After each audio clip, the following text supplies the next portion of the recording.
നമസ്കാരം, ഞാൻ Avantika. Chemmanur international jewellers Kaumudi ഹെഡ്ലൈൻസിലേക്ക് സ്വാഗതം. Powered by Fortune industries, presented by Baba easy English in association with high sleep mattresses. ജയരാജനും ശ്രീമതിക്കും താക്കീത്. ബന്ധുനിയമന വിവാദത്തിൽ ഇ.പി. ജയരാജനെയും പി.കെ. ശ്രീമതിയെയും താക്കീത് ചെയ്ത് CPM കേന്ദ്ര നേതൃത്വം. നടപടി വിഷയത്തിൽ ഇരുവരുടെയും നിലപാട് കേട്ട ശേഷം പി.കെ. ശ്രീമതിയുടെ മകനെ ചട്ടങ്ങൾ ലംഘിച്ച് പൊതുമേഖലാ സ്ഥാപനത്തിൽ നിയമിച്ചത് സർക്കാരിന്റെ പ്രതിച്ഛായയ്ക്ക് മങ്ങലേൽപ്പിച്ചെന്ന് വിലയിരുത്തൽ. അതേസമയം നടപടിക്ക് പിന്നാലെ പിണറായി ഭരണത്തിൽ അതൃപ്തി അറിയിച്ച് VS. സംസ്ഥാന സർക്കാരിന്റെ ഭാഗത്തുനിന്ന് തിരുത്തൽ നടപടികൾ വേണമെന്ന് PBക്ക് ഭരണപരിഷ്കാര കമ്മീഷന്റെ കത്ത്.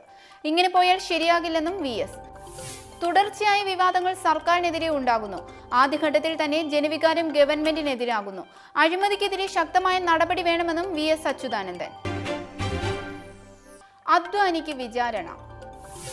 ബാബറി മസ്ജിദ് കേസിൽ അദ്വാനിക്ക് വിചാരണ. LK അദ്വാനിയും മുരളി മനോഹർ ജോഷിയും ഉൾപ്പെടെ 13 BJP നേതാക്കൾക്കെതിരെ ഗൂഢാലോചന കുറ്റം പുനഃസ്ഥാപിച്ച് സുപ്രീം കോടതി. നേതാക്കളെ ഒഴിവാക്കി അലഹബാദ് ഹൈക്കോടതി വിധി റദ്ദാക്കി. നിർണായക വിധി CBI നൽകിയ അപ്പീലിൽ. ഗൂഢാലോചന കേസിലും മസ്ജിദ് ആക്രമണ കേസിലും വിചാരണ ഒരേ കോടതിയിലാകാമെന്ന് സുപ്രീം കോടതി. അദ്വാനിക്കും മുരളി മനോഹർ ജോഷിക്കുമൊപ്പം വിചാരണ നേരിടേണ്ട പ്രമുഖരിൽ ഉമാഭാരതിയും. അതേസമയം നിലവിൽ ഗവർണർ സ്ഥാനം വഹിക്കുന്ന കല്യാൺ സിംഗിന് തൽക്കാലം വിചാരണയില്ല. കേസിൽ ഇടവേളകളില്ലാതെ 2 വർഷത്തിനകം വിചാരണ പൂർത്തിയാക്കണമെന്ന് കോടതി. ഒരു കാരണങ്ങളാലും ജഡ്ജിയെ സ്ഥലം മാറ്റരുതെന്നും നിർദ്ദേശം. സുപ്രധാന വിധിക്ക് പിന്നാലെ കേന്ദ്രമന്ത്രി ഉമാഭാരതിയുടെയും രാജസ്ഥാൻ ഗവർണർ കല്യാൺ സിംഗിന്റെയും രാജി ആവശ്യപ്പെട്ട് പ്രതിപക്ഷം. ദിനകരന് ലുക്കൌട്ട് നോട്ടീസ്. അണ്ണാ-DMK ഡെപ്യൂട്ടി ജനറൽ സെക്രട്ടറി TTV ദിനകരനെതിരെ ലുക്കൌട്ട് നോട്ടീസ്. രാജ്യം വിട്ടുപോകാൻ സാധ്യതയുള്ളതിനാൽ വിമാനത്താവളങ്ങളിലും ജാഗ്രതാ നിർദ്ദേശം. ഡൽഹി പോലീസ് നടപടി VK ശശികലയെയും ദിനകരനെയും പാർട്ടിയിൽ നിന്ന് പുറത്താക്കാൻ തീരുമാനിച്ചതിന് പിന്നാലെ. അതേസമയം പാർട്ടിയിൽ അഭിപ്രായ വ്യത്യാസങ്ങളില്ലെന്ന് ദിനകരൻ. അണ്ണാ-DMK ഒറ്റക്കെട്ടായി മുന്നോട്ടു പോകുമെന്നും പ്രതികരണം. അതിനിടെ നിയമസഭാംഗങ്ങളുടെ യോഗം വിളിക്കാൻ ദിനകരന് അധികാരമില്ലെന്ന എടപ്പാടി പക്ഷത്തിന്റെ നിലപാടിനെ തുടർന്ന് വൈകിട്ട് ചേരാനിരുന്ന MLA-മാരുടെ യോഗം റദ്ദാക്കി. കൊല്ലപ്പെട്ടവരിൽ ഇന്ത്യക്കാരും.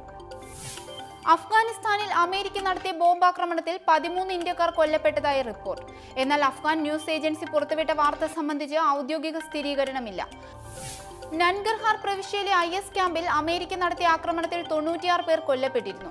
ഇവരിൽ ഇന്ത്യക്കാർ ഉണ്ടോ എന്നത് സംബന്ധിച്ച് ദേശീയ അന്വേഷണ ഏജൻസി അന്വേഷണം നടത്തുന്നതിനിടെയാണ് അഫ്ഗാൻ ന്യൂസ് ഏജൻസിയുടെ report.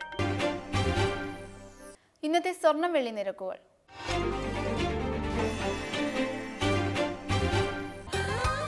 Dubai gold and diamond സ്വർണം വെള്ളി നിരക്കുകൾ നിങ്ങൾക്കായി അവതരിപ്പിക്കുന്നത്